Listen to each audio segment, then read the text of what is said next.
Bekasi di sini mallnya banyak, megah-megah, tapi cuma lihat sambil ngomong.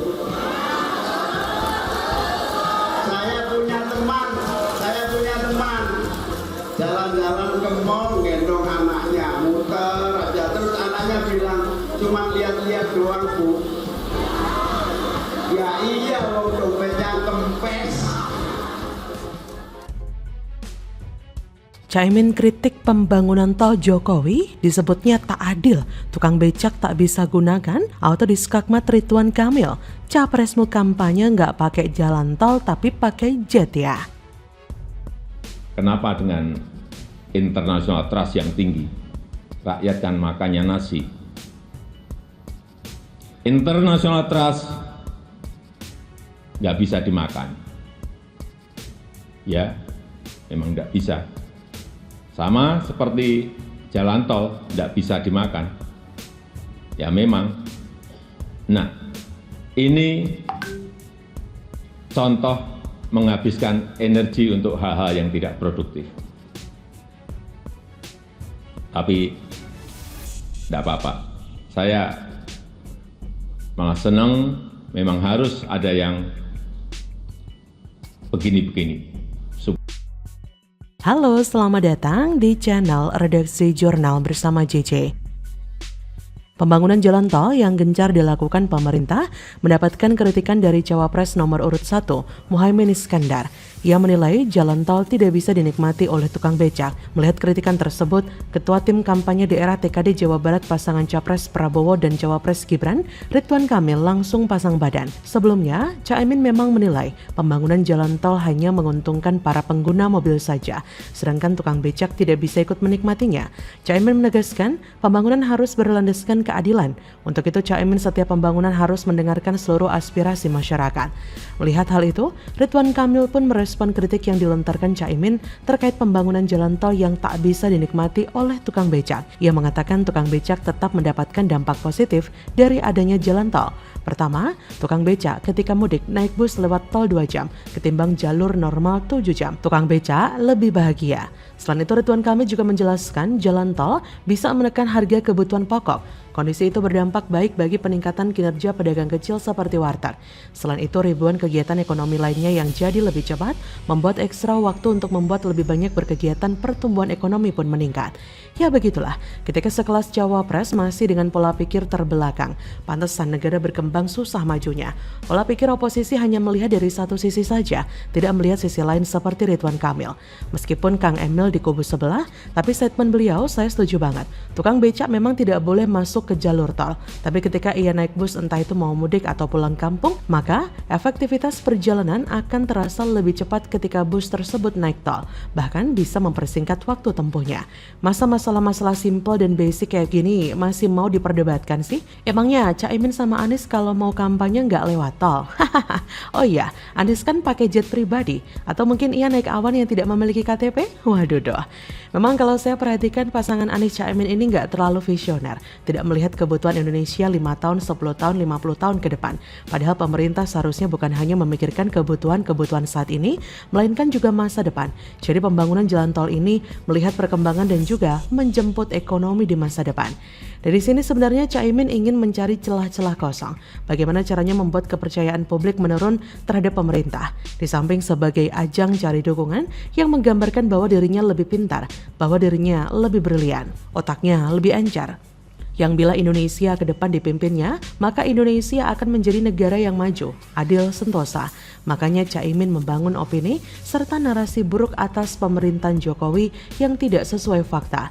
Dengan membangun opini di tengah masyarakat bahwa pemerintahan Jokowi adalah pemerintahan yang gagal, bahkan pemerintahan Jokowi sangat jauh levelnya jika dibandingkan dengan pemerintahan SBY, padahal data membuktikan sebaliknya. Ya kita tunggu saja ke depan kritikan-kritikan macam apa lagi yang ingin disampaikan Anies dan Caimin untuk menyerang pemerintahan Jokowi. Di sini kita anggap saja Anies dan Caimin itu badut politik yang bisa dijadikan sebagai hiburan kita menjelang Pilpres 2024. Siapa tahu ke depan dirinya bisa terpilih sebagai kandidat pelawak terlucu di Indonesia. Bagaimana menurut Anda?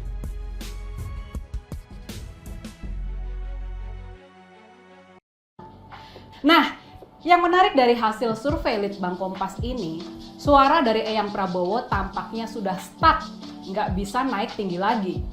Mimpi buat bisa menang satu putaran sulit terwujud. Walaupun dalam 3 bulan terakhir sudah terjadi perubahan peta politik yang mengguncang, yakni manuver keluarga Presiden Jokowi yang merapat, suara Eyang Prabowo dan Gibran ternyata tetap nggak bisa tembus 40%. Mantap, lembaga survei Australia buktikan elektabilitas Ganjar 38%, jauh lampaui Prabowo dan Anies. Ini baru bisa dipercaya, pastikan kemenangan di Pilpres 2024. Voting, yaitu Ganjar ternyata mendapatkan 38%, sedangkan Pak Prabowo Subianto 30%. Dan Anies Baswedan 25%. Nah, di sini sangat berbanding terbalik ya, yaitu dengan capaian hasil survei ya setidaknya lembaga survei kredibel di Indonesia. Bahkan secara jauh menempatkan Ganjar Pranowo di bawah Prabowo Subianto. Ya kalau kita ketahui dari hasil survei-survei pada waktu lalu.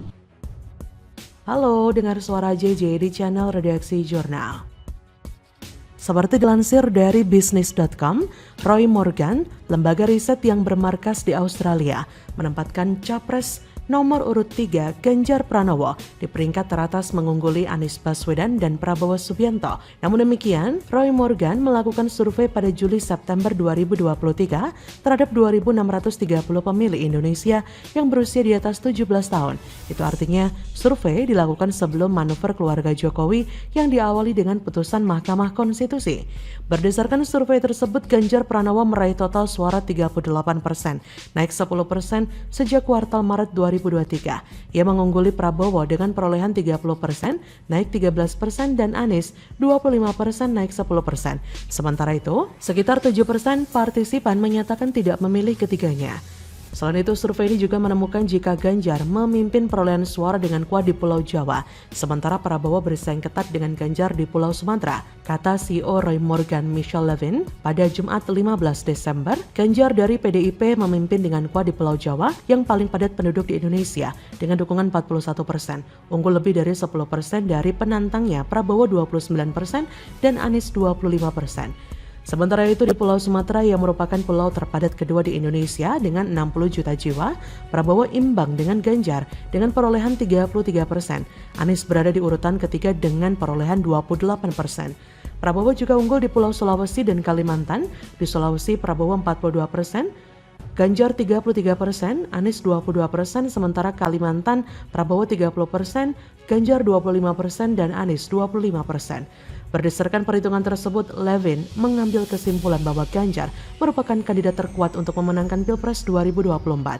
Ia berkata, Ganjar dengan dukungan 38% masih berada di posisi utama untuk menggantikan Presiden Jokowi saat ini, yang juga berasal dari Partai Demokrasi Perjuangan. Kendati demikian, mengingat perolehan elektabilitas yang ketat di antara ketiga kandidat, maka ia menyebut peluang diadakannya putaran kedua Pilpres masih terbuka lebar. Ia berkata, tak satu pun dari ketiga kandidat tersebut berada dalam jarak mutlak dari mayoritas dukungan. Ini berarti pemilu putaran kedua mungkin akan diadakan 4 bulan pada pertengahan Juni 2024. Ya, menarik kalau kita lihat riwayatnya survei Roy Morgan yang selalu hasilnya akurat dengan hasil Pilpres di Indonesia. Maaf, bukan mendiskreditkan lembaga survei lainnya, tapi rekam jejak lembaga riset Roy Morgan ini cukup kredibel dan terpercaya. Yang percaya monggo, yang tidak percaya juga monggo. Tapi saya hanya mau bilang, lembaga riset Roy Morgan ini selalu tepat prediksinya. Buat tetangga sebelah, waktu dan tempat dipersilakan untuk panik. Karena keakuratan survei Roy Morgan yang memenangkan Jokowi JK dan Jokowi Amin di Pilpres 2019 silam dengan angka yang tidak jauh dari hasil Pilpresnya, ada kubu paslon yang menunggu survei Oktober-Desember, berharap paslonnya menjadi nomor 1 di survei tersebut dan menang satu putaran. Awas loh, ada kecolongan survei yang tidak memberikan prediksi menang satu putaran. Orang yang banyak alasan biasanya efek panik karena sudah senang, tahu-tahu, boom, surprise. Nyatanya, ada survei luar yang membantah semua. Yang takut banyak yaitu lembaga surveinya yang abal-abal, kliennya dan pendukungnya yang sudah terlanjur senang. Cadas. Paslon yang disebut gemoy-gemoy itu begitu percaya diri banget karena ada anak presiden dan presiden akan membantunya. Lalu menghayal bisa menang satu putaran. Bansos akan terus diguyur sampai tahun depan. Tapi Ferguson tidak akan semudah itu bisa menang satu putaran. Apalagi capresnya yang mudah emosian, cawapresnya pun nyatanya sama saja emosiannya. Gak usah banyak bacot. Tuh, lembaga riset internasional sudah membuktikan. Bagaimana menurut Anda?